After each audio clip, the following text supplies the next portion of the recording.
Yeah, you should have sound. Sorry guys, for some reason I didn't have sound to start with, so I'm just getting that sorted out and we will start again. The wonders of technology. I'm so sorry.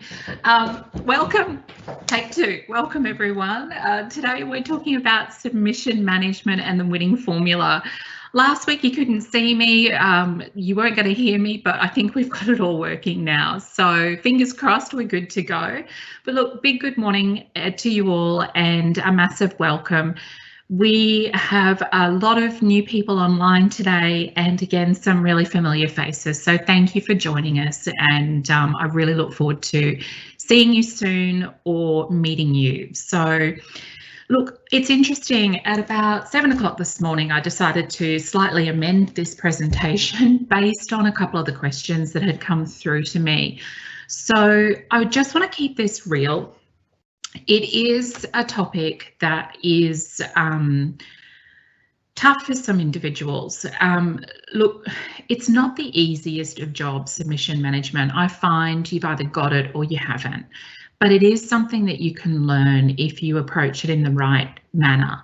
And it isn't an easy job, and it's certainly not for everybody. And I think you've probably all heard the term, if this is currently one of your roles in a business or as a consultant, it's a bit like herding cats.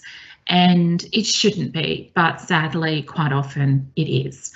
So the way in which I'm approaching today's webinar is to just let you know that I'm just not coming at it from an external consultancy perspective, which is actually the easiest job when it's not the easiest job. It's a much easier job to manage a submission when you are actually approaching it as an external.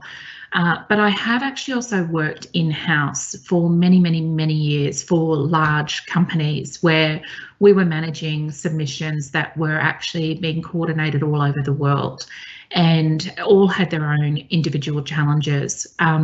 So the way in which we're going about this today is when I'm talking to you about how to create that winning formula, and there's no one formula, let's be honest, you've got to create what works for you.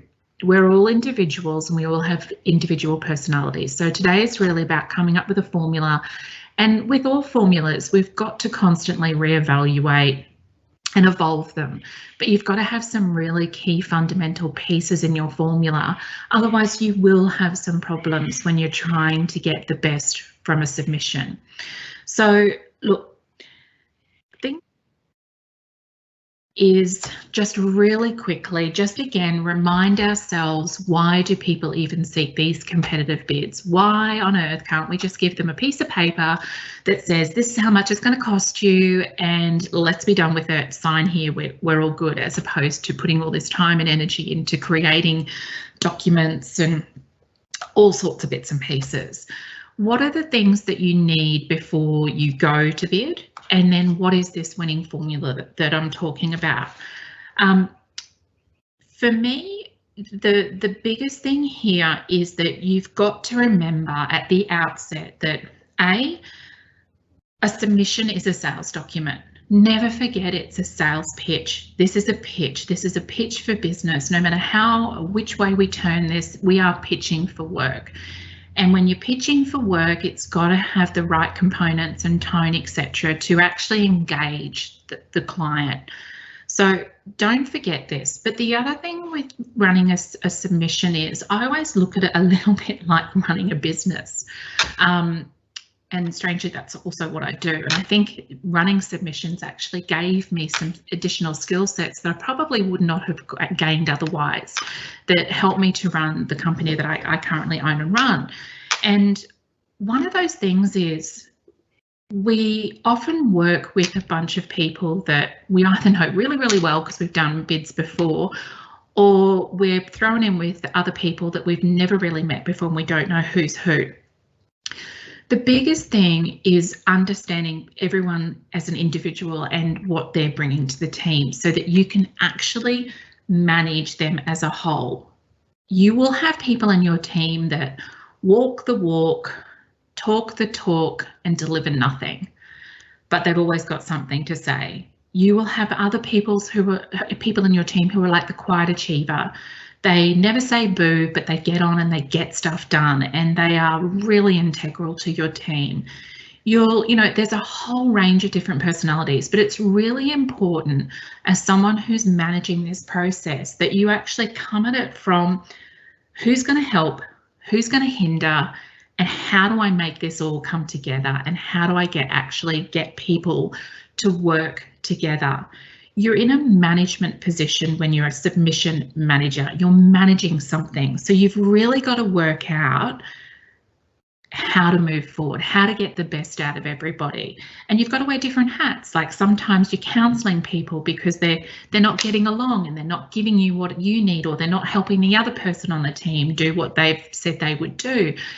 Sometimes you're going, okay, what's in the budget? How much can we afford? So you sometimes you're legal, sometimes you're IT, sometimes you're HR, and you're doing all of this while trying to produce an output at the other end that actually wins you some work. I think the biggest thing that I have learned in managing submissions is to be confident in my skills and to be confident that my voice is one that needs to be heard in a respectful way. So I think when you're running submissions, it's really important that you actually talk from a place that is best for tender. So it's not about what's best for you or what's best for that person sitting over there who's moaning about something. It's what's about best for that physical tender. And if you always have that at the top of your mind, irrespective of your individual personality, if you're doing what's best for the tender, then you will retain your level of confidence and you will retain an attitude of not being afraid to speak up when things are starting to become derailed for whatever reason because of the individuals that you're surrounded by. It's the best approach that you can possibly take. All right, enough of me talking about that. So let's just have a look at a few things today of what's this all about. So why do clients actually seek competitive bids? Now, just remember that they exist. They're not going anywhere. Tenders are out there and they will continue to exist. And they've been far from quiet, even in the times that we're currently living in. It is a way in which we engage and do business. So understanding why this tender has come out always helps us to then understand what it is that the client's looking for. Now, here's just a handful of things up on the screen, which hopefully you can see if IT is working for me. And a couple of and I could come up with hundreds, but look, just a couple of really quick things is clients they might be looking to get the best team on the project. They might be shifting their business and they're trying to drive some positive change. So they're getting an external team to come in and help them to deliver something which will help them in that process that they can't do internally. They might be looking to get better standards of service and commitment. There's so many different reasons, but the more you understand about that psychology behind why they're doing it, the more you can actually pull a process together that will work for that specific client. Now, the next thing I want to talk about, don't roll your eyes, but it is something that astounds me that people don't do this. And for many reasons, it astounds me. One is that the costs of tendering are high. They are not a cheap exercise. Even if you're using an internal tendering team, it's time, it's energy, it's money, it's blood, sweat and tears. And let's be honest, we only really want to be on a tender that we know is going to win. It's really hard to stay motivated when you're pitching for something that you don't understand why you're pitching, because you don't have the, whatever it is, you don't have something that the client's looking for, and it seems to be a bit of a stretch. So the first thing I would say, and the first thing that a lot of people just simply don't worry about, because they're like, oh, we've got this, we've been tendering for years, we don't need a formal process in place. Your organisation, if you're working in-house or if you are going in as a consultant, one of the first questions that I ask as an external person, and when I was an internal person, one of the first questions I would ask is, why are we pitching for this work? Tell me, convince me why we're pitching. Now, if they've gone through this process that I've got up on your screen at the moment, and this is not one size fits all, this is just one example of how you can actually start to put some criteria and evaluation around why you're pitching for something. They've got to convince you. If they haven't got a solid argument, then you're really going to struggle as a submission manager to pull something together. So there are some things on this sheet that even if they can't be bothered to go through a go, no go process, you can ask and take control of saying, well, look, tell me about this, tell me about this, and use this as your information capture to go, look, guys, I'm still a bit confused or concerned. Because when I've asked all these questions, you know, we're not coming up very high on my sort of scaling system, and I'm concerned as to why we're moving forward. The reason for this is twofold. One is that it actually is a really great basis for you to start pulling the documentation together because you've already started to collect and collate some information. But this process gets buy-in from people. This process actually has people that are management or higher, or team members that are part of a process where they've all gone, yeah, we can win this, let's do this together. And having buy-in from the top is super, super important. If you have found a tender and you have decided to go for it and no one's interested, it's very hard to get everyone on board and to move forward. Once you've got everyone on board, then really all you're trying to do is come up with a well-defined bid management process. And there are ones that we're going to talk about in a second. But I just can't tell you how important this is. It seems really logical, and it is, but the amount of times it's forgotten. I've worked on tenders recently where 3 days before it's due, they are still arguing about parts of the tender that they haven't still decided if they're going for the whole thing or part of it. And you can imagine the knock-on effect that has. It is really, really, really difficult. So get everyone on board, stop, take a breath, get everyone on board and get them to commit to, we are doing this. We are going for it or we're not going for it, but we've got a reason why we're not going for it. So please do this. Your submission management process, it's made up of, we can attack it from 1,000 different ways. I've been exposed to many, many different processes. Some are quite theoretical, and you can really start to pull them apart. But really, to me, it is nothing more than looking at what, who, when, where, how, and why, and pulling all of that together to really make it happen. And we can dissect this in a multitude of ways. But today we're just going to focus on a couple of things. Who? This is the second thing that I find is missing. And again, it astounds me. Okay, we've gone through the process, we're going for it, we're doing it, we're excited. Now there's no one to deliver it. We have no structure. We have no roles and responsibilities. It's all confusing. We've got stuff everywhere. Who's running the show? I don't know. I thought you were. Oh, was I?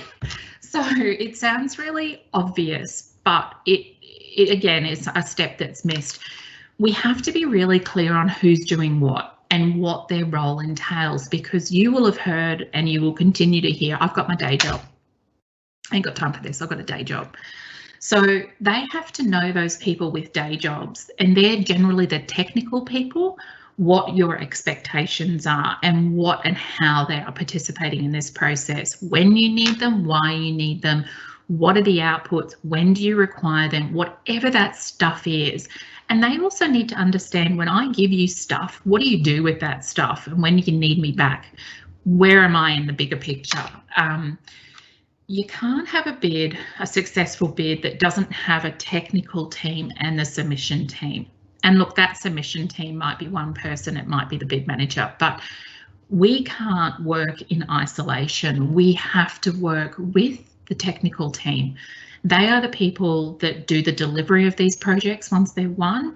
They are also providing processes, methodologies, a whole range of information. We are not experts in this field. We are simply there to assist them in being able to articulate what it is that they're going to do for this end client and how they're going to do it, and putting it into words that make sense. So be really clear on who is the person that's managing this, who is the person that is signing this off before it actually gets submitted.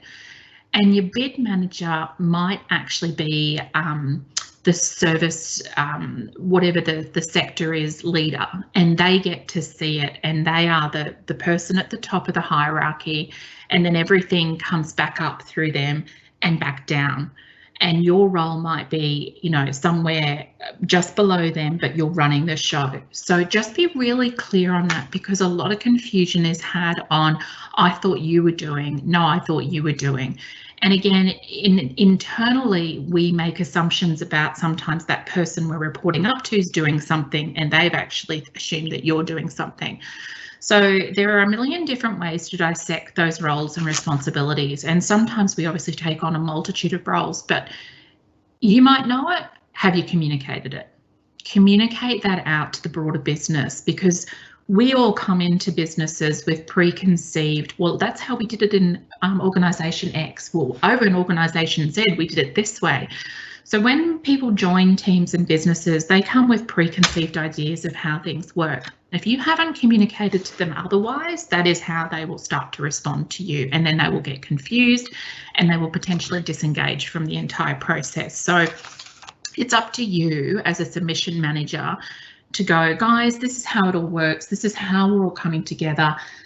And you know what? We're all busy. Don't just say it once, say it several times so that they actually hear you and there's no surprises and they know exactly where things are. You've got to work together as a team. If you don't, obviously things become difficult. Go back to that best for tender decisions and stay focused. And it's hard, but stay focused on the stuff that's actually going to win you the work, as opposed to, what about we do this, or what about we do that? Oh, that sounds kind of nice. Yeah, well, that'll help, but no, make some hard decisions and keep moving forward. All right, so again, I'm going to kind of state the obvious, but I'm always, again, astounded by the amount of people that don't do this. This is just one checklist. It's not the checklist. It's not the ultimate checklist, but you've got to have, when you are a submission manager, you've got to have a process. So my process, have we done the go, no go? Great. What does that look like? Who is on my team? Who have I got to work with? Am I working on my own? Am I working with, you know, what does this thing look like that I'm managing? I get the tender and I read that baby 3 times at least, because some of them are quite big, but I read it to understand what even this thing is. And then I go through and I highlight, and then I go through it again and start making notes, etc. So just make sure you know what it is that is actually part of this tender, and you're starting to make some really clear understanding of, you know, what does it look like? When is it due? Where can we find stuff? What is that stuff? Where is that stuff? And how do I get that stuff? And start pulling it together. You've got to have a process in place. So, okay, if there's nothing else you do, you've got to actually determine, and again, this is something really simplistic. It's an Excel spreadsheet. I have used it forever and a day. There are programs out there that you can spend a lot of time and money on, which are great and fantastic, but they're only as good as the people that use them. So if they're not being utilised, they're not that great. But really what you're trying to do at the beginning of a submission is you've got to see the big picture. You've actually got to go and run through it, whether it's in your head or on paper and writing a million notes, as you're in the role of actually foreseeing how this is going to go. You're actually looking ahead and going, okay, I know that it is going to be this big. I can see these people involved, but you've actually got to start allocating who's doing what, when, where, how, and by when. If they don't know, they won't help you. And again, it comes down to this communication piece of actually really explaining what their part of this process is, because they've got day jobs. What is it? When do you need it by, and why do you need it? So have a program in place, and this is a rule that I have used for many years, and I do swear by it because it has worked. I am a procrastinator. When I went to uni, I would be the person that 48 hours before an assignment was due, I would be up all night, work, and learned the hard way, basically, that that's not the best way forward. You need a process in place that when the submission comes out, you actually commit to dates and drafts, because we all know that if we leave it to the 11th hour, the output at the 11th hour is pretty much 50% great. It's not got any ability to be improved upon. So you've got to have a process that very quickly, and if you do the simple things like the go, no go, capture the information. What have we got out there that we've done before that we can repurpose? Capture the information. You've analysed the questions. You know, you've started to pull who are we putting in this? What projects have we done before? So you've got your case studies. You've got a first draft, and your first draft is normally at around that 40% mark, where you can sit down and go, yep, on track, off track. Wow, big gaps, big problems. But I've still got another 2-3 weeks before this guy is due, and I've given myself enough breathing space for us all to get together and work this out. So you then have another date that you commit to where you go, okay, 40% not great, but we are going to rehash. We've looked through it. We know where the gaps are, fill the gaps, analyse, move forward, and etc. So you get to the point at which everyone steps away from a technical perspective. Those guys should have put in all the technical stuff. You know, again, I appreciate that tenders sometimes can take they've only given you 2 weeks. Sometimes they give you 4 weeks, sometimes they give you 6 months. It depends on the project that you're working on. Regardless, this is something that you can modify according to how long you've been given. If you don't set some milestones and agree those milestones, and if you haven't communicated the expectations, and you haven't encouraged people, I am a stalker, I will be like, hey, don't forget, 5 o'clock tomorrow afternoon, I'm going to be expecting blah, blah, blah, blah. Hey, what about, so there are no surprises. And, you know, 5 o'clock tomorrow afternoon, I know you're going to give me, are you okay? Are you on track? Are there any problems? So that at 5 o'clock tomorrow afternoon, when nothing arrives, you don't go, well, they knew, where is it? You know, this is blah, blah, blah, blah.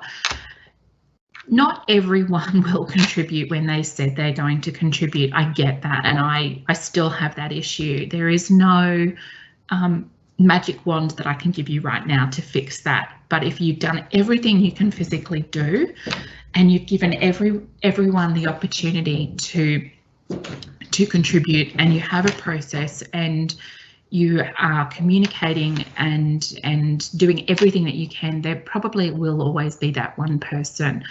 And I have actually had a couple of questions around that exact thing of, you know, I've told them they've promised and that they don't deliver. And it's really difficult because we're only as good as the people that we're working with.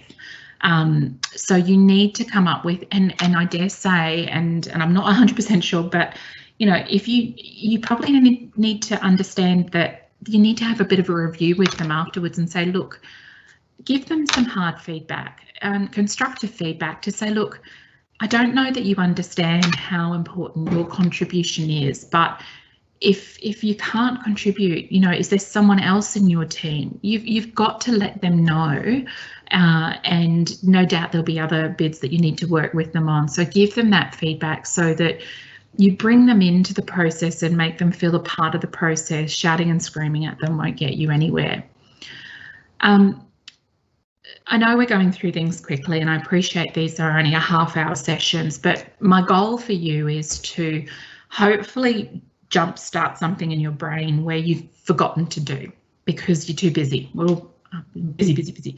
So just stop, think, take a breath and go, what had I been doing that worked really well that I got so busy I stopped doing? Bring that back into your process. There is no one process. You've got to find what works best for you and your personality. But if you don't have a process, people will walk all over you. They're expecting you to run and manage, and you're managing personalities, you're managing a whole range of different materials, you're managing designers, you're managing technical people. There's a lot going on, but they're relying on you that you've got this. So make sure you make it happen and that you've got this. And if you've not got this, then you need to work out the best way forward of how you can get things back on track. And again, there are so many different scenarios we could talk through. Unfortunately, we don't have time for that. So if you are listening to this today and there is something specifically that you're struggling with, that no matter how or which way up you've looked at it, you can't resolve it, by all means, send me an email or give me a call. I'm very easy to get in touch with. Just go through our website. I've got all my details on there, and I'll try and work through it with you. There's always an answer. And sometimes we've got to look a little bit at ourselves as well. Did we do what was best for this tender, or were we being sidetracked by something else that was going on? So just really quickly, you've done the reason why you're pursuing it. You've got the buy-in from management. You've determined who is who in the zoo. You've actually understood what the tender is about, when it's due and where and how you're going to do it. You've got a really strong structure in place. You've got a review process that everyone's comfortable with, and you can keep moving forward. Your technical people give you enough time to collate it all at the end and finesse it. They're not giving it to you 5 minutes before it's due and standing over you and saying, I need you to insert this, I need you to insert this. You've given them a process. Give them dummy deadlines. You know, I need this by blah, when I've given you a deadline that's 2 days before when I actually need it. Work out what you're doing. You know that people won't always give you when you need something. So the other thing with all of this is you can have all of these elements, but you've got to, as part of your management process, you have to constantly remind your team why the client is going to pick you. If you're not clear on why they're going to pick you, it's very hard for that thread to come through your documentation. And we're going to spend a bit of time on that in another webinar of coming up with a strategy of why you. It is a whole topic in itself. Pretty much all of these things are a whole topic in themselves, and we could spend a whole day doing them. But look, I hope today, my hope for you, as I said, is it sparks I used to do that and I've stopped doing that, or it'll spark, actually, I've never done that, and that kind of makes sense. But it's up to you and your management roles to ensure that there are processes in place and that you help others help themselves to produce that winning submission, which is why we do what we do. As I've said, if you've got any questions that I haven't covered off on today, and thank you to those of you who have actually sent through some emails in advance. I hope what I've spoken about has assisted you in some way, but I wish you all well, and I look forward to catching up with you at the next webinar. Thanks, guys. Have a great day and make it happen.